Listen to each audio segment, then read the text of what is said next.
Mga kababayan ko, magandang gabi po sa inyo lahat. Gusto ko pong ibahagi sa inyo ang aking nakita sa aking panaginip.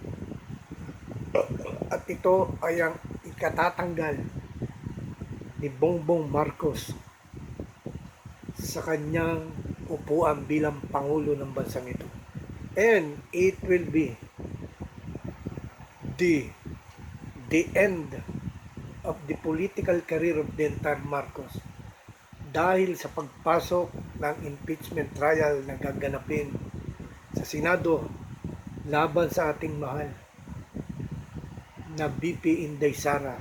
Gagalitin nila ang sambayanan at dahil dito maggaganap ang kagimbal-gimbal, maaring madugo na pagtanggal kay Bongbong Marcos bilang presidente ng republikang ito.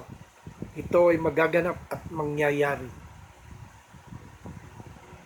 Salamat po.